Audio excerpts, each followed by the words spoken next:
Recording has been started and participants are logging in. Start, Dr. Sadek, please. Right, okay. And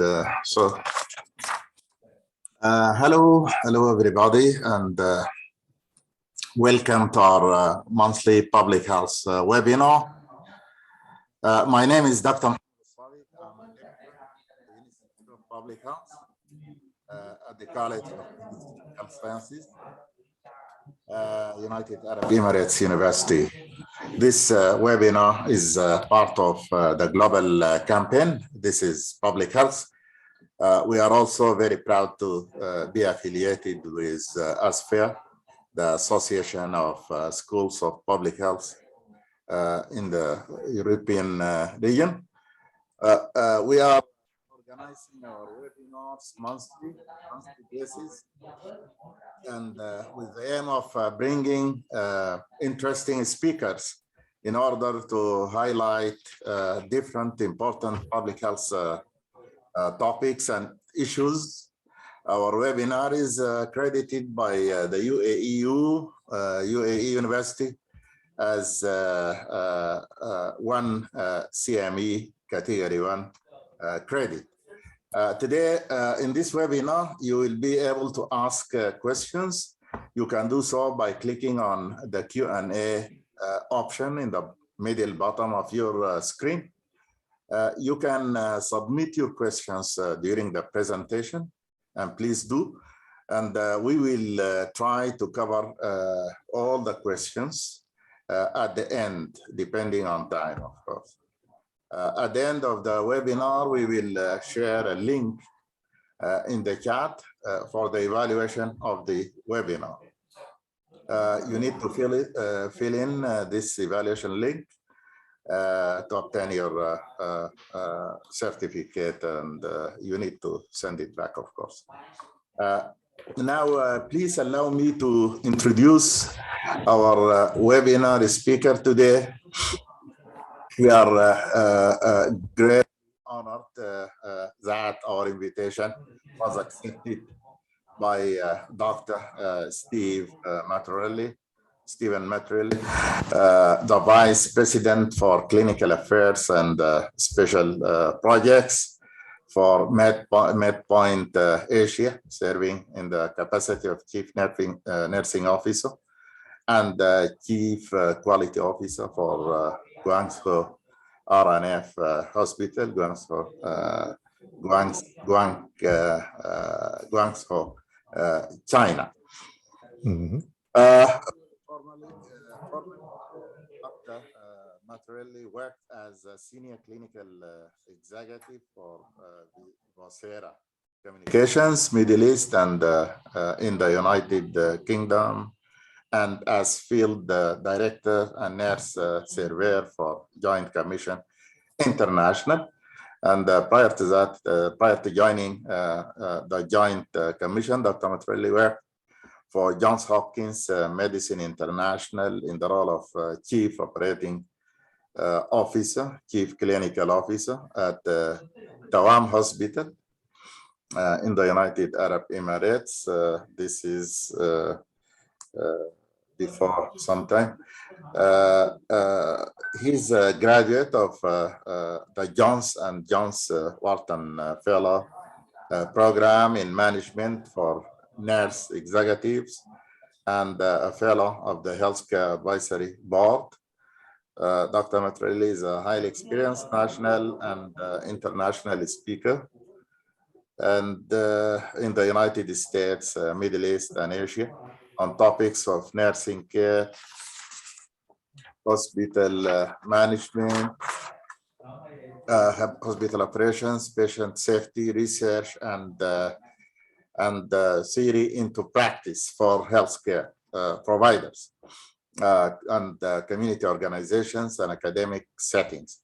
His 37 years of healthcare experience has spanned bedside nursing, clinical and executive operations, academia, research, and industry.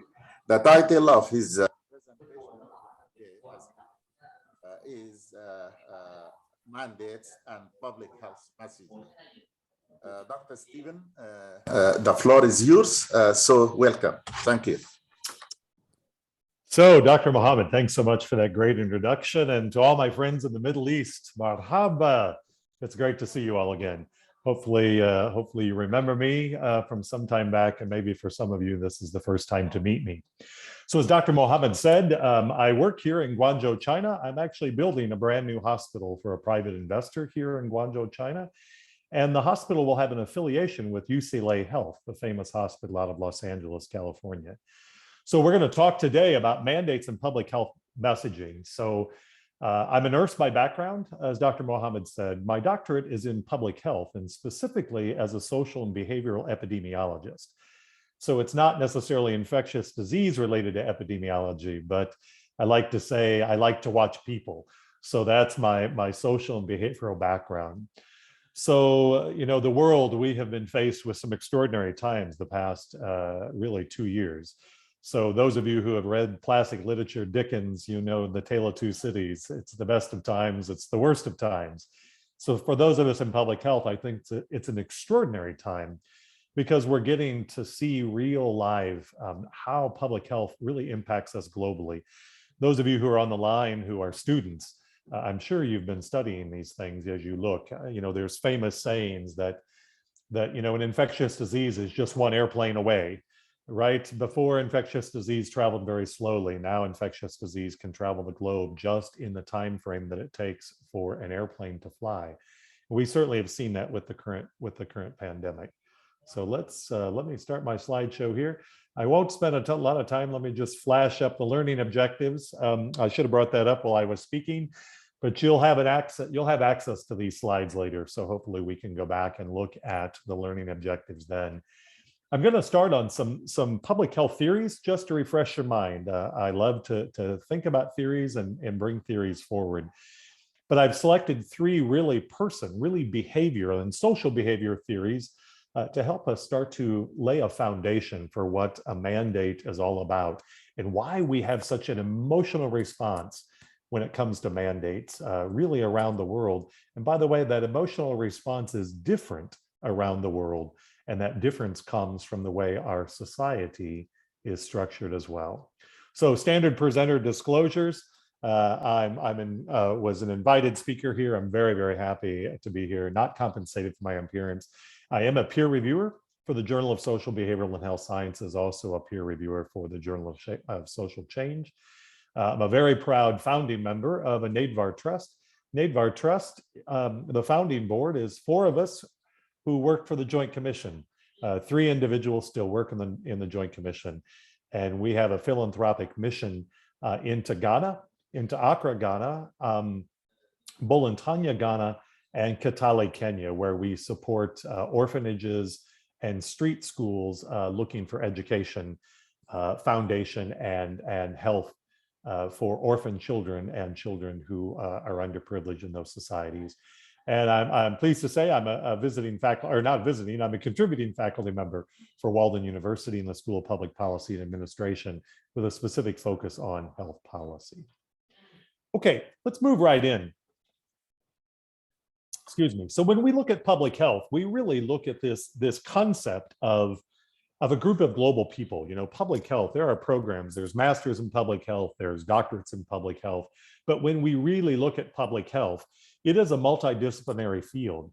There are nurses, there are attorneys, there are architects, there are physicians, there are educators. It is just an amazing career that comes together in this multidisciplinary aspect that really looks at what I had an old, one of my first public health professors who called it the 4 Ds. He said public health is really centered on disease, death, disability, and dollars. So he called it the 4 Ds. And I've remembered that so many years now from my very first public health course. And we look obviously at promoting a better quality of life. Wherever we're at on the globe, it's all about promoting a better quality of life. When we look at that, we think of healthy environments. And when we think of healthy environments, we've got to think about what are the intervening aspects? What are the intersections of that healthy environment? And when we think of that, let's look at top from the bottom to the top, I'm sorry. We think about our local community. We can have a healthy city, but an unhealthy local community. We can have a healthy city and a healthy community, but an unhealthy household. Maybe someone in the household smokes, maybe more than one person smokes. Maybe we have an unhealthy diet, maybe we have a sedentary lifestyle. So that local community can actually start in our household, then go to our neighborhood, go to society at large, and then eventually get to the institution or the government and the people who are in those positions of power in government that can help give us a healthy environment or can help create an unhealthy environment through their policies at the government level. So how do we achieve these public health aims? Let's look at the bottom. We achieve them by accurate identification and problem definition, right? As we go through research, whether you're in a master's program or a doctorate program, you know, one of the probably most difficult things it was for you in your research was defining that problem. I mentor now a number of PhD students and doctorate of public administration students around the world. And one of the most challenging things for them is to refine and define the problem that they want to study. If it's poorly defined or not defined within enough of a boundary, then we tend to wander around. We start to get lost and we start to go left and right when we've actually not really fully defined our problem. So we have to assess the fundamental cause of that problem. Those of you who have studied lean processes in Six Sigma, you're probably very familiar with the 5 whys, right? Why is this happening? Let's think of the cause of the problem. Now let's think why. Let's keep peeling back the onion skin and let's really get down to that distilled essence of what the problem definition is. Once we've defined that, then we have to look at the risk. Who is the at-risk population, right? We may have a very healthy community, but the at-risk population are individuals who are smokers in that community. Or we have an at-risk population that has great healthcare. Let's say they have a great community clinic that's set up, maybe it's free healthcare, right? But if no one can access that healthcare, if it's not on the bus line, or it's not connected by some sort of public transportation, somebody who doesn't own a car can't make it to that great healthcare. Those of you who are familiar with Tuam Hospital and the Breast Cancer Center, that was one of our very first initiatives. Was we were creating this great breast cancer center back in the day, 2008, 2009, when I was there. But then we started to think about this public health aspect, realizing that there were people who would never come to the committee, who would never come to the hospital and certainly would not come to the breast cancer center. So that then became the genesis of the mobile breast cancer center that hopefully is still in operation today. It's been a while since I've checked in on that, but hopefully it's still there. But that's the genesis of that.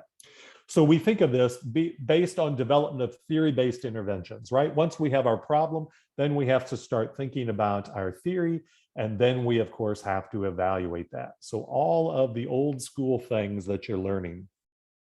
Let's go back to one of the original, if not the original, defined theory in public health, came from the United States Public Health Service, early 1950s. Back then, the US Public Health Corps was relatively young. And it was the health belief model. So they really started to investigate from a research perspective, to seek the understandings. Why were people not adopting behaviors to prevent disease? Now, they were up against a lot, right? In the 1950s, very glamorous to smoke, right? You saw smoking on advertisements, you saw smoking in movies. Television was just now coming into the average American household, and you saw smoking on television. So the Public Health Corps was up against some very strong social pulls, and that was, boy, that person really looks amazing with that cigarette hanging out of their mouth. The men looked really cool, really macho, and the women looked very glamorous when they had a cigarette in their mouth. So there was a lot of strong forces against that. We had to start to move that belief. We had to make that threat to a more personal threat. And it was coupled with the belief of effectiveness, right? How could we start to convince people, you know what, smoking is really bad for your health, not that it makes you glamorous. So there was a lot of challenges against this belief model. The two overarching components of the belief model, however, was the desire to avoid illness. The message started to have to pivot that we want you to avoid illness. And if you're already ill, we wanted you to start to adopt behaviors that made you healthy. And we had to create, that model was seeking to create very specific actions to prevent or cure the illness. Don't smoke. Well, one of the challenges is we really didn't have a lot of research that smoking was bad then. We certainly now know it is, but back then, not a lot of science behind that, right? So it was hard to start to create a public health message that this is bad for you, when in fact we had no real data at the time that was usable to say, yes, this is quite bad. So above all, we now know the health belief model was very descriptive, but had very little strategies for change that's involved. If you can't visualize here the public health model, here it is. It's pretty congested, isn't it? We've got a lot going on there. Now we would have doctoral students, right, measuring these. Is this a mediating effect? Is this a moderating effect, right? So you can start to see that this model is really complex. And notice the original model had all unidirectional arrows. We now know, gosh, that's not so true, right? We may have things that are moving back and forth. So as we start to see more models emerge in social and behavioral epidemiology, we start to see those arrows move in both directions. So let's look at the limitations. I've talked about some of these already, but this health belief model really didn't function on the person, right? It didn't function on a person's attitude, their beliefs, individual determinants to dictate acceptance, habitual behaviors were already present. It was going to be hard to get rid of those. And this big important thing right here, this peer pressure, right? If everybody was smoking, I talk to my father now, thankfully, who's not been a smoker for 40 years. But when my father had his first heart attack at age 40, he's now age 86, it brought up a lot of conversations. And my father, to this day, will tell you he became a chain smoker at the age of 12. He had access to my cigarettes. My grandmother, who I never met because she died of throat cancer in early 1962. I was born in December of 1962, so I never met my father's mother. But my father saw my mother smoking and his father smoking in the house. My father was the oldest son, so he started smoking. And he was allowed to smoke in the house literally at age 12 and beyond. So the peer pressure was very, very great. And peer pressure, again, exists today, if we were to think about that in the health belief model. So there was a lot of things that were a limitation in the health belief model. And we had to assume, the health belief model assumes that actions to correct our behaviors, that those cues are very clear, very defined, and very encouraging. And we know that's often very much not true. So now let's get to 1986, but still based on something from the 50s, and that was Bandura's social learning theory that really has taken shape in a more modernized title called the social cognitive theory. So we start to look at a combination of this social learning theory and the cognitive theory, and it posits that we learn in a social context, right? We now, by the early 80s, we now know that we learn as a society, we learn as a family, we learn as a school. Whatever that social context happens to be, that's where we learn. It's also where we learn bad behaviors, right? I remember very clearly as a student, I believe I was in 5th or 6th grade, and I grew up in rural central Illinois. And I remember having a lecture one day from the public health nurse about smoking, interestingly enough, about smoking. And they gave us a lecture. And I remember I had the desk near the window because I was kind of the tallest guy. So the window was the back of the classroom. And I, to this day, can close my eyes and clearly remember the visual that we had just had this lecture on no smoking. And I sat at my desk and I was kind of daydreaming, and I turned around, and the 2 public health nurses that had just given us the lecture were standing in front of the hospital talking to each other with cigarettes in their hands.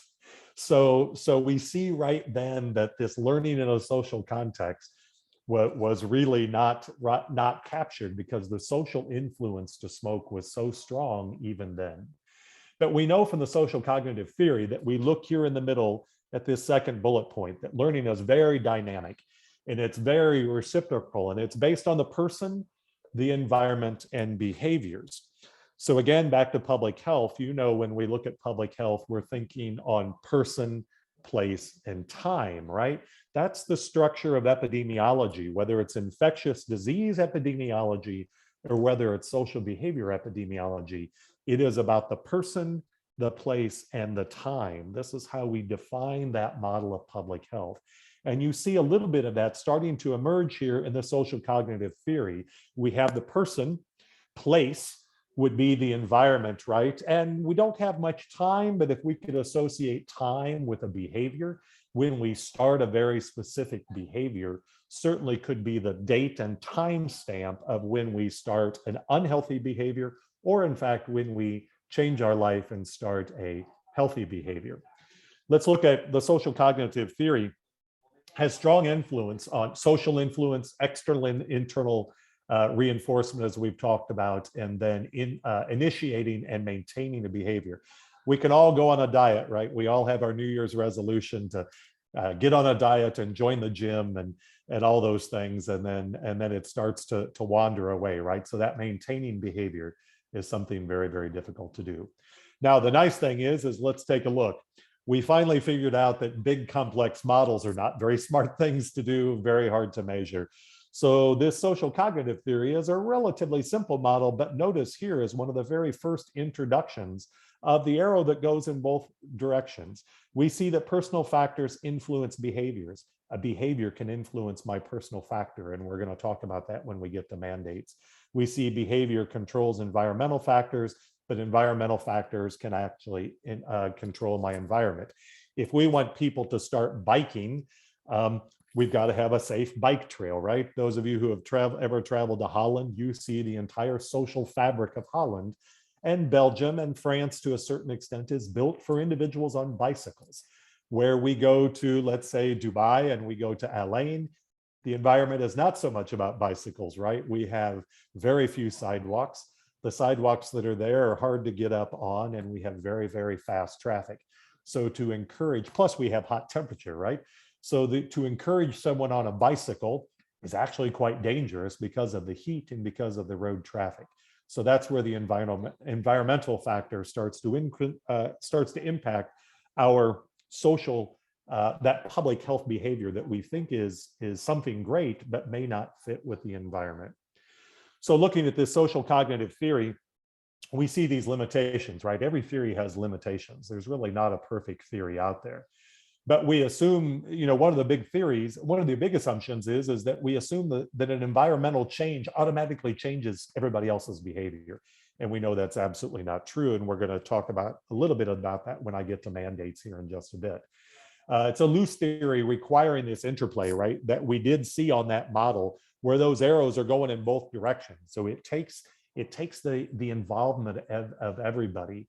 We really don't know the extent. We're starting to better understand that. So that is one of the unusual great things about, I know that sounds a little odd to say, but there is some great things in the last 2 years, because we now as data scientists and now as public health scientists have really had the first opportunity in modern times, in these modern times. We had an opportunity back with the advent of global HIV that I'm going to talk about in just a bit, to measure things then. But this is really one of our first times.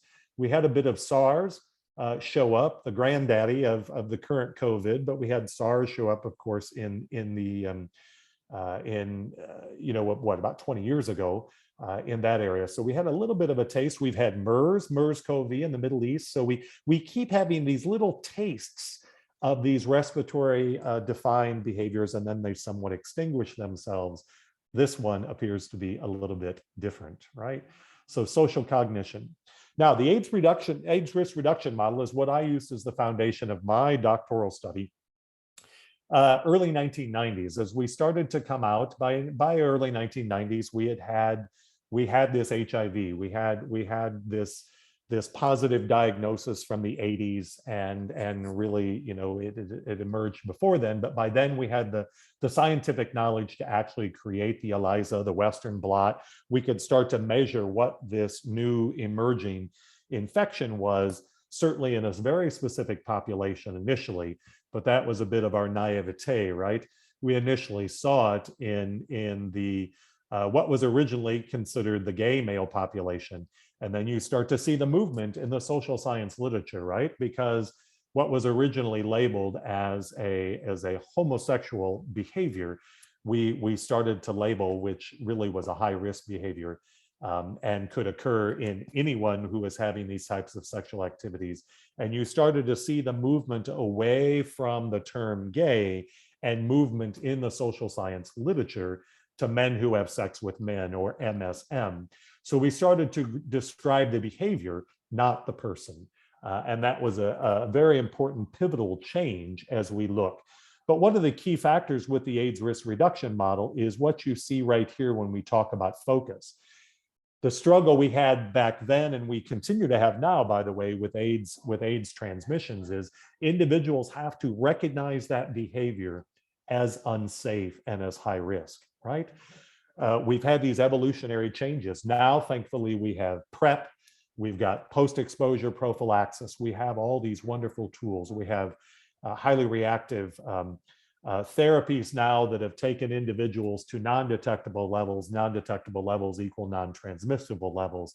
But that brings a whole new source of challenge, right? Because now we have a group of individuals that think, oh, if I get it, I can take a medication to help keep it under control. Or, by the way, I can take a medication to prevent me from getting it.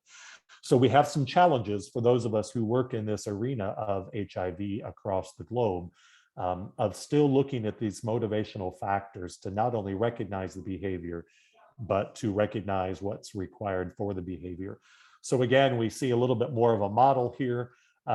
We lost a little bit of this arrow. So the AIDS risk reduction model tended to go to a unidirectional arrow again.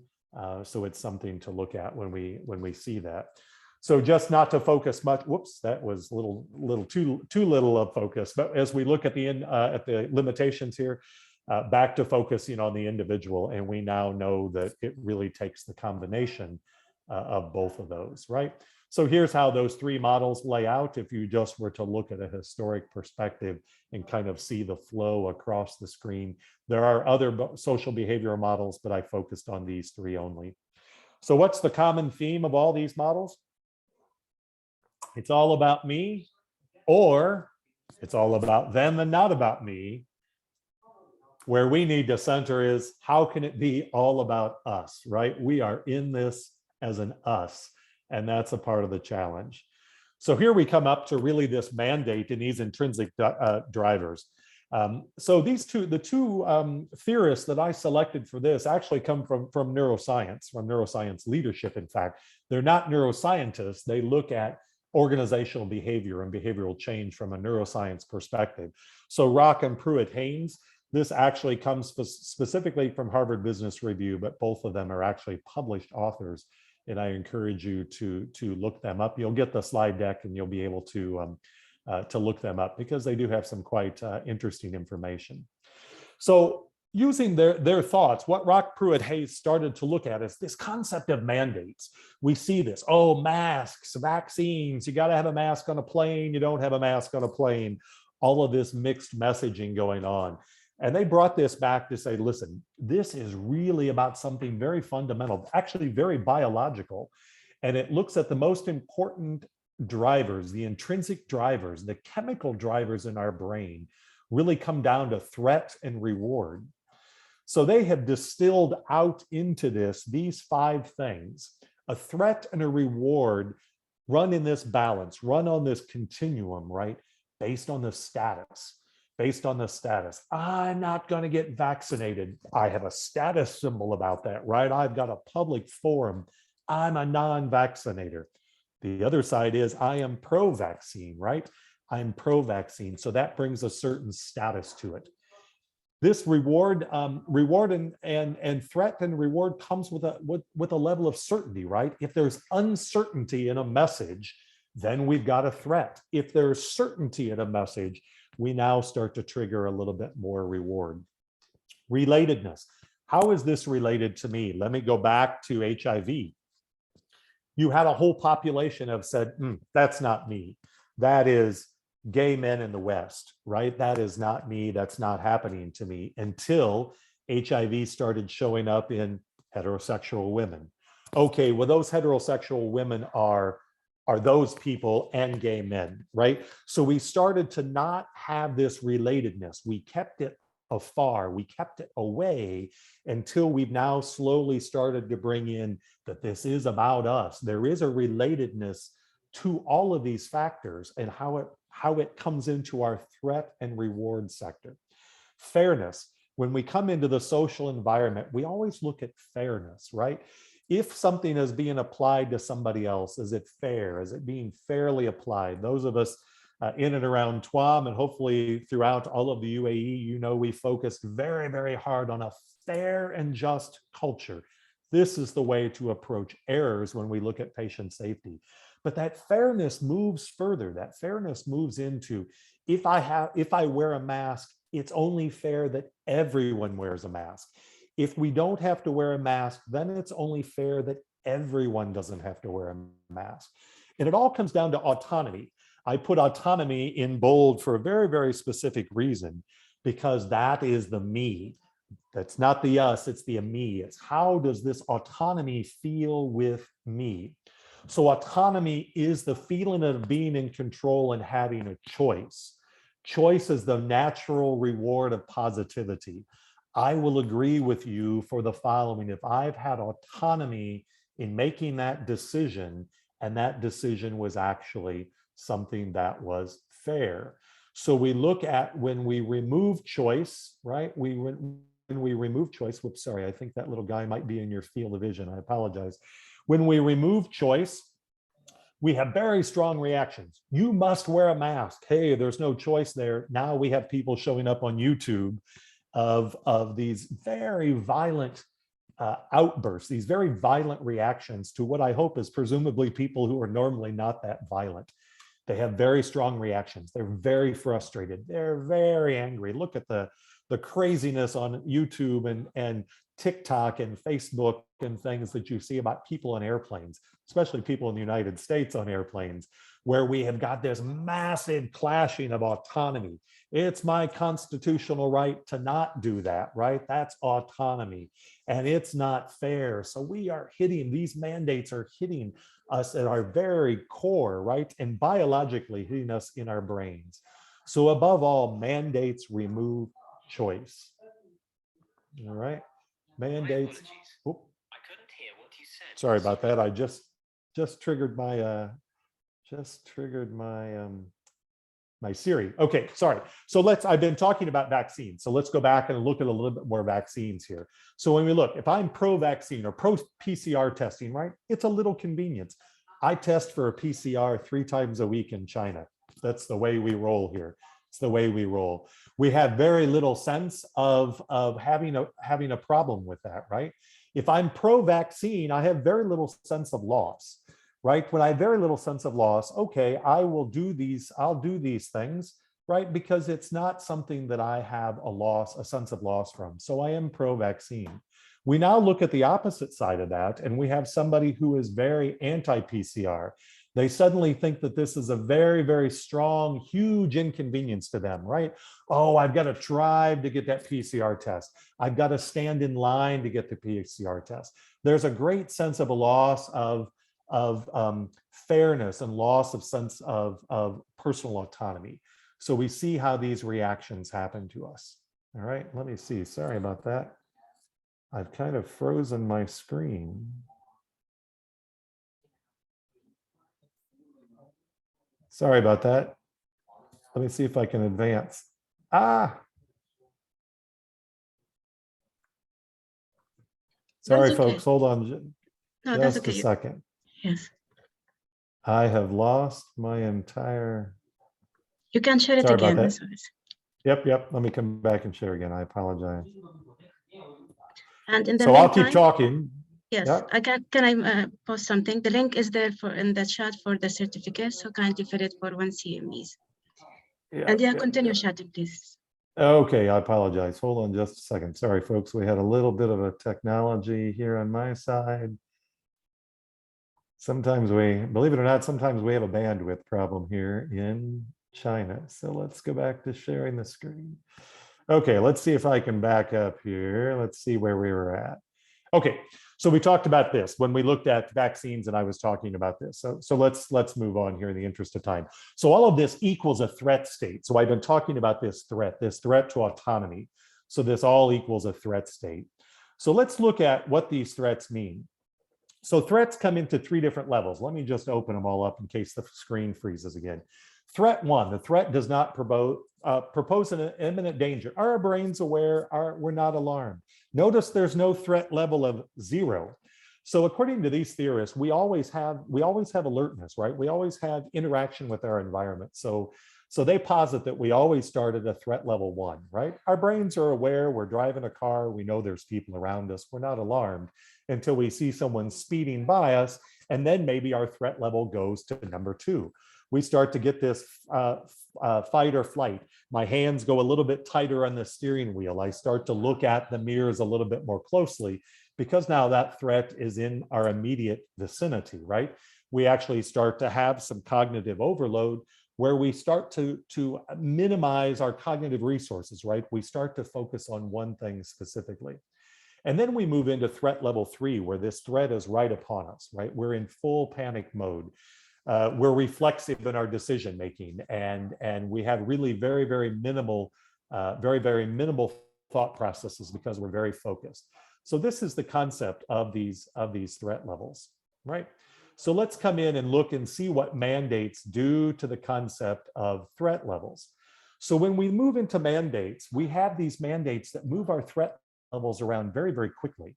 So as we start to see the pandemic move around the world or around the state, around a country, we stop and think. I remember I was in Dubai, living in Dubai when we started our mandate lockdown. Well, we sat and said, oh gosh, that's happening to them, that's happening to them.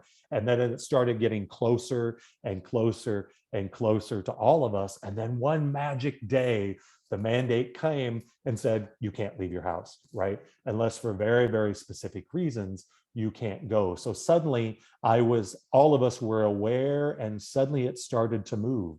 Then we started to see, do I have enough food? We have this concept here now that happens all the time in China, where we're in and out of lockdown. And when Shanghai went under such severe lockdown, I thought to myself, I'm thousands of miles from Shanghai, several hours on an airplane, but I better go bring some food into my house because I'm a guy that eats out at a restaurant. So I had no food really in my refrigerator, and certainly not enough food that could sustain me. So I needed to go out. So I was slightly into that panic mode. As I moved to level 2 or 3, as I started to think more and more about that threat, and I started to think more about the loss of autonomy, and I started, certainly not aggressive, but I started to think more and more consciously about myself. So when these mandates, when these threat levels start to change, we start to have a trigger in our reward mechanism in our brain. So how do we start to get people to comply with mandates? We have to start to think about alternative forms of this autonomy.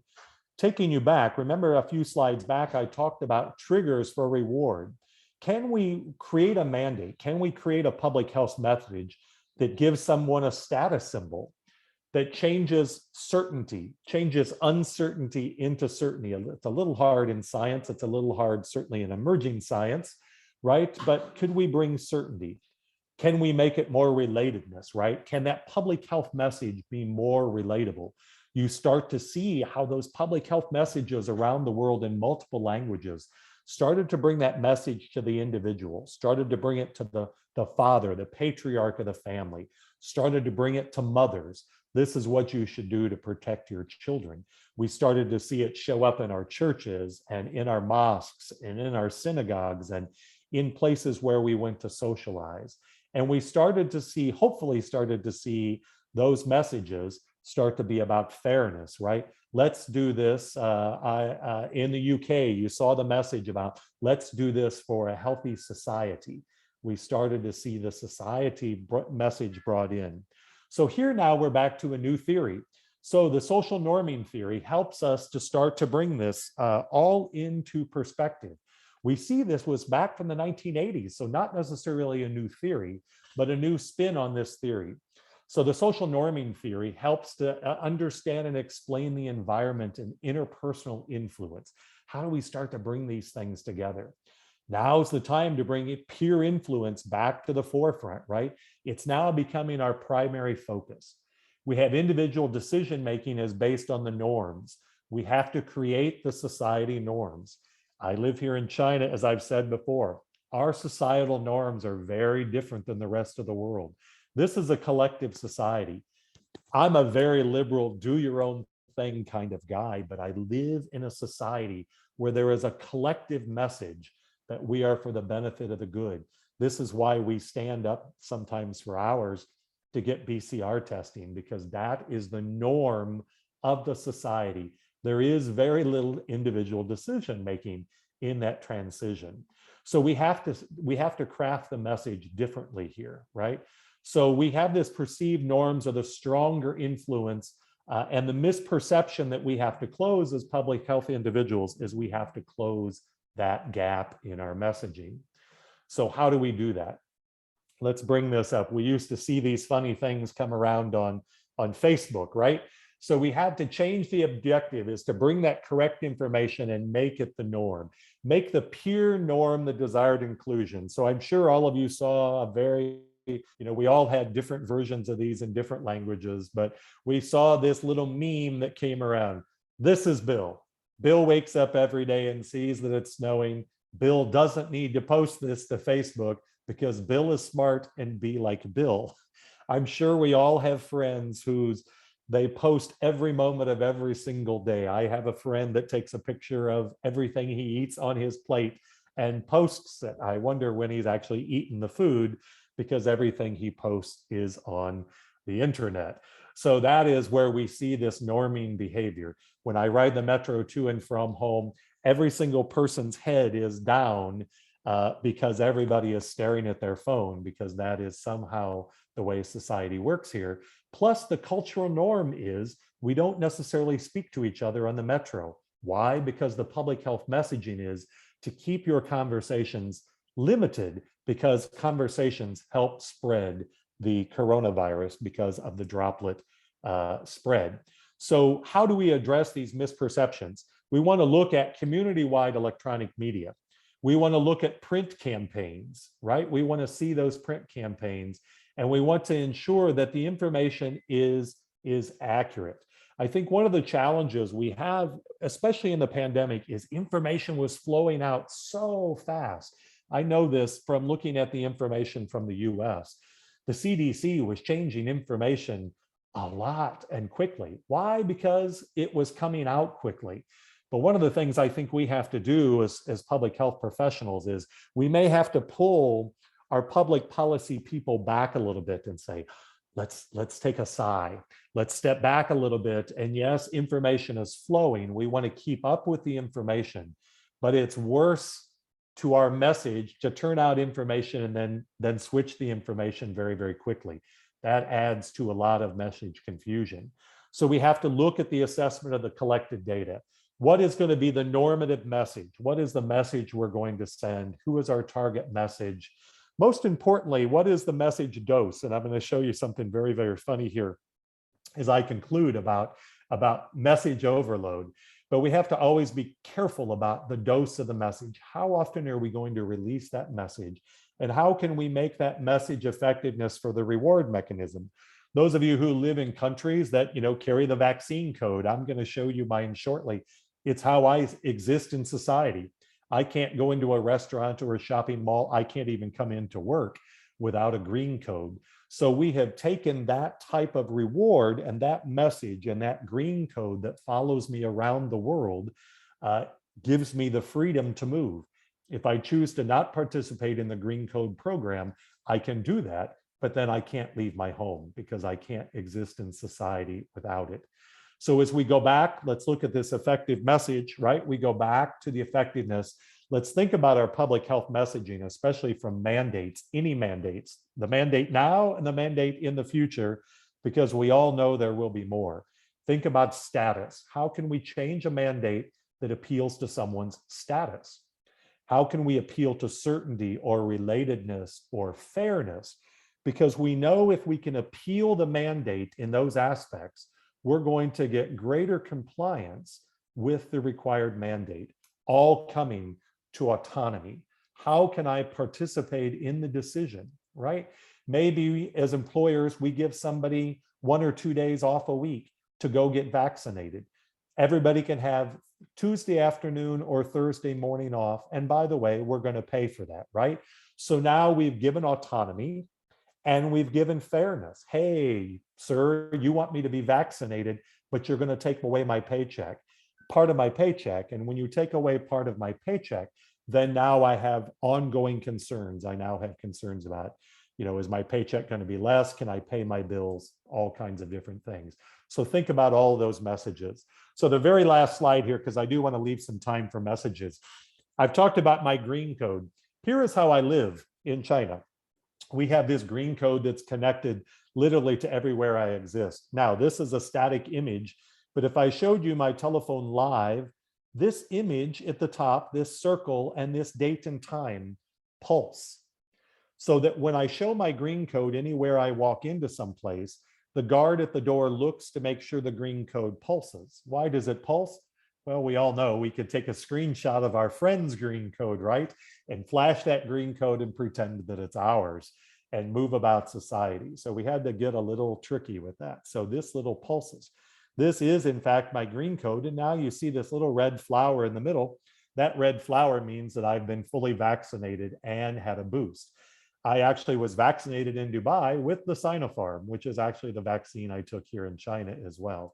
And then you can see my most recent PCR test was within 24 hours of when I took this snapshot back on the 20th. Now I'm a little bit older than that, but you can see that you can click the button and you can actually see all my testing sites. And this is actually my electronic medical record right here, which would show all of my vaccine records. So now I talked a little bit before about message dose, right? About how often and message overload. So my very last funny thing, hopefully it brings a smile to your face.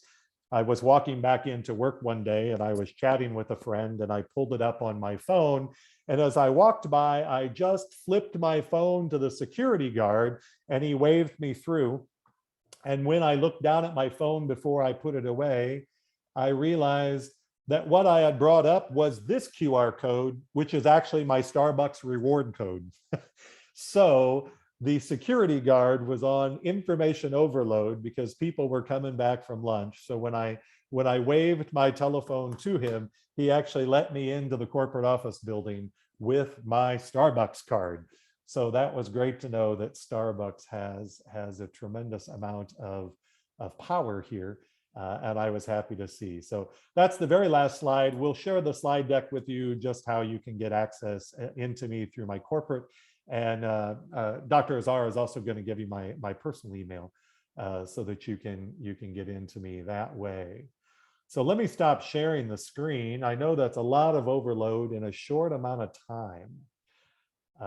But let's go. Dr. Azar, how do we want to do? Oh gosh, there's all kinds of chats. How do we want to handle the questions? Yes, thank you so much. Very informative presentations. We really enjoyed it, and I'm sure that I'm speaking with the name of all the attendants. Thank you so much. And it's good to see that Starbucks is powerful also in China, like here in UAE. Yes. Hey, Starbucks is everywhere here. It's a good business to have. So I will let Dr. Mohammed Sadiq, the moderators, to take care of the questions and the chat. Dr. Sadiq, the floor is yours. Thank you, Steve. I think it's a very interesting presentation and lecture on the various models and series in the subject. I think, I'm looking around to see if anybody has any question. So far, let us look into our collection of questions. There is one question by an anonymous attendee saying, do you have any internships or research assistant jobs available at the moment? That is for us. Sorry, no, that's not for you. Yeah, for right. You yes. I think that's important. So I would love to do. I have a question or a series of questions, actually, for you. And yes, we know during the pandemic time, which is still there, of course. Absolutely. Yes. Well, regarding everything, the whole experience was full of challenge. And one of these huge challenges is how to how to help the public to get the right message. You know, now we are living in an era where social media is very, very influential, and it is playing an increasing role everywhere, and it is so hard to control. So, but still we have to work. From your experience, how to deal with this situation? Yeah, how to deal with that? Yeah. Well, just like I said early on, you know, the closest infectious disease to any of us is an airplane away, right? And the closest opportunity for misinformation is picking up our telephones. So you know, I think quite honestly, I think we go back old school, right? We go back to those key opinion leaders. Let's go back into our public health theories, key opinion leaders.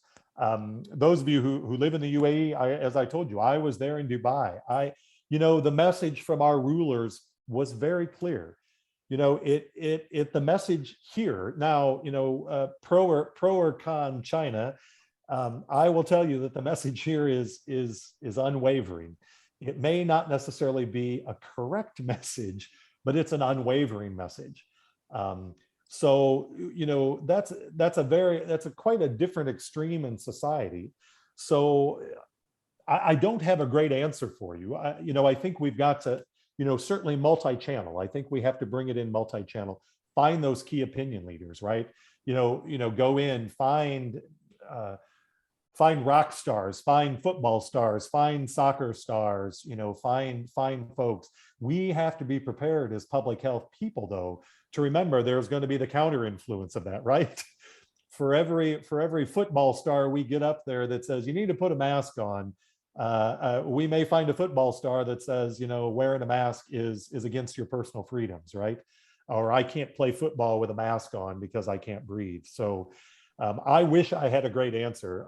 I think the challenge is, short of a very strong arm of government penalty about misinformation, which I think there is a very good setting for that, by the way. I think there does need to be some regulatory control on that. Perhaps not as great as the regulatory control I live in right now, but I think it's going to be multifactorial. I wish, and if there's any public health students who are on today's presentation, if you've not picked a dissertation topic, I have a dissertation topic for you. This dissertation topic right here would be a brilliant course of action for you to follow. I second Thank you for the that. question, Dr. Mohammed. Yeah. So Iman, she's raising her hand. Maybe you can unmute yourself and ask your question, Iman. You are unmuted. Yeah. I would like to thank the professor about this great presentation. Actually, we need to elaborate more in the series for social behavior epidemiology, rather than the fear and the other threat. Can you elaborate more, or maybe another lecture for more theory about how we can involve with social epidemiology? Absolutely.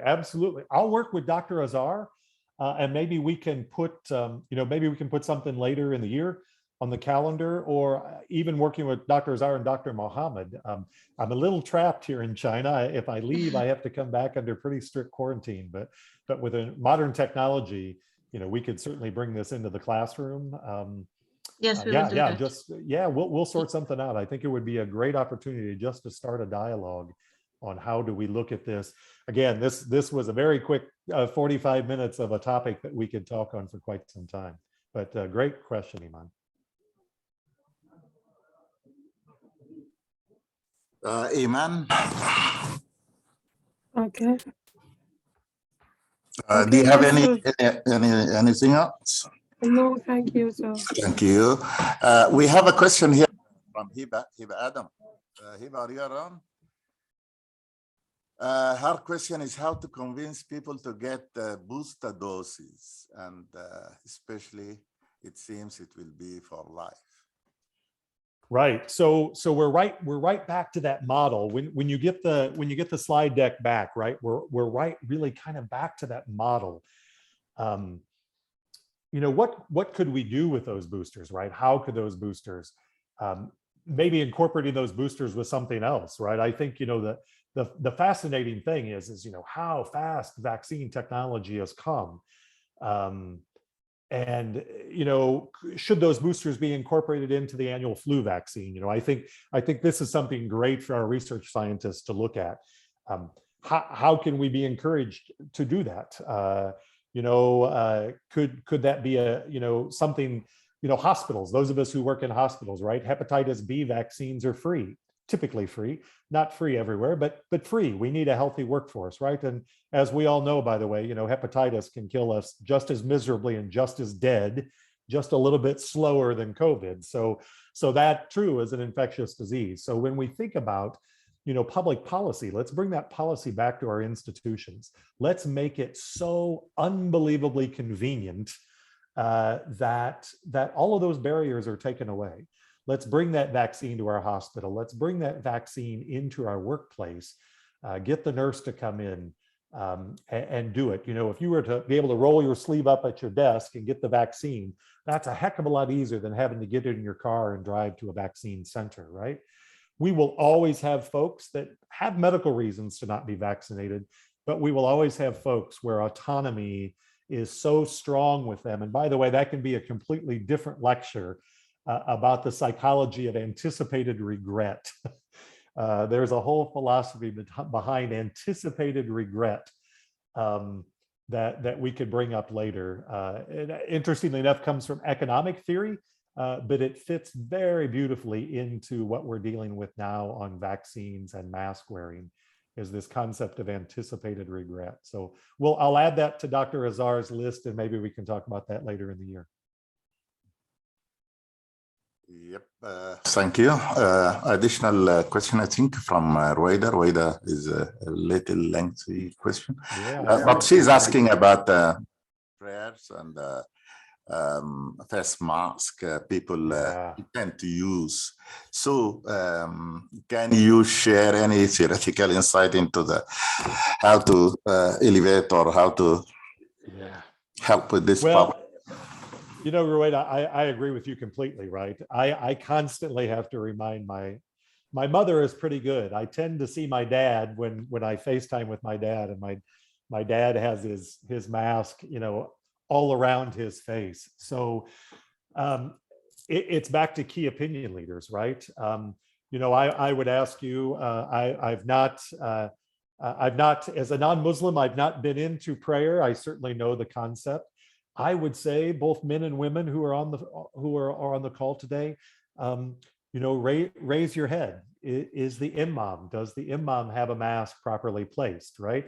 You know, if the imam can speak the prayers with a mask properly in place, now you have a role model, right? Now you have a role model to say. So it's how you bring that messaging, in. I know, you know, it's that message fatigue, right? And I wish I had a great answer, right? I don't. I wish I was here to say I have got the magic pill for all of this. So I really think it takes all of us. I do often encourage my parents, though. My parents are quite elderly. I encourage my parents to not engage in a conversation, right? If someone comes up and starts trying to engage with my parents about why they're wearing a mask, I tell my parents, don't engage, right? Just try and walk away as best you can. But that's because they really don't have the capacity to engage. So I think it's a great question, Rueda. I think we just have to role model, and we have to find those key opinion leaders. And if I was in a church of the faith that I practice, I would certainly hope that the pastor or leaders in that faith-based organization would help send the message as well. Great question. Right. Thank you, Steve. And the last question, because Yep, we're right at the end. almost yes, right in time. How do you manage situations where health messages conflict with each other? Example, outdoor sports for health. Preventing injuries. Yeah, that's another great question, right? This is why public health is so multidimensional, right? This is why we need the jobs of everybody involved. And you know, that's a great challenge. I mean, listen, I grew up in an era, I'm older than I look. I grew up in the era where we didn't have seatbelts. In fact, my car had no seatbelts. Somebody had cut them out, right? All I could afford was an old used car, but somebody in history had cut the seatbelts out. So I think we all engage in these behaviors, right? Where we've always got to, we've got to weigh that balance, right? It's back to those threat levels. Where is that level of threat, right? I feel stupid when I put a bike helmet on my head, because I think I look stupid with a bike helmet on my head. The bike helmet doesn't fit right. But then I remember as a critical care nurse, you know what else is really stupid? A closed head injury and on a ventilator. So I stop, I put the bike helmet on my head, and then I ride around, and then I convince myself, who cares if people think I look stupid, right? At least I don't have a closed head injury. So, it is a balance. It is a balance. We want to create as safe environment as possible. We want to keep that threat level not present. Remember, there's not a zero threat level. We want to keep it low, but we want to keep it where it's engaged, but reasonably safe for all involved. So we're at the end. Azar, I'll give it back to you. Okay, thank you. Azhar, do you have anything to say? I just want to say thank you so much. Really, really a very enjoyable presentations. I'm an honor to attend your presentation. Thank you so much for being part of the IBH series. Thank you so much. Absolutely. Feel free being the moderator, at the end, I like to thank you, Dr. Steve, for accepting our invitation and for making this exciting presentation. I also want to thank all those who made this webinar possible. The management of our college at the UAE University, who gave us the green light and supported organizing the webinar, the organizational technical team, Professor Michael Gribner, Mr. Al-Sajir, Mr. Ismail, Dr. Aifa, Dr. Azhar, Ms. Bayan, and Mr. Amina. So thank you all. And for those who like to receive the certificate of attendance, please fill up the form, and you all have the link, I think. Our next webinar with Dr. Padmini Murthy, Global Health Director, will be held on May 24th, and we will announce the details very soon. Please follow us on social media, LinkedIn, Twitter, Instagram, Facebook, or the UAEU IPH to find more information. Thank you again, and bye-bye. Dr. Mohammed, I know it's a few days early, but to all my friends, I wanted to say Ramadan Kareem. Ramadan Kareem to you. Eid Mubarak. Thank you so much. Eid Mubarak. Yes, sir. Thank you very much, and Eid Mubarak to you as well. Thank you. Stay safe and see you soon, inshallah. Thank you, Dr. I will, Dr. Azhar. Thanks so much, everyone. Have a great day. You too. Thank you so much.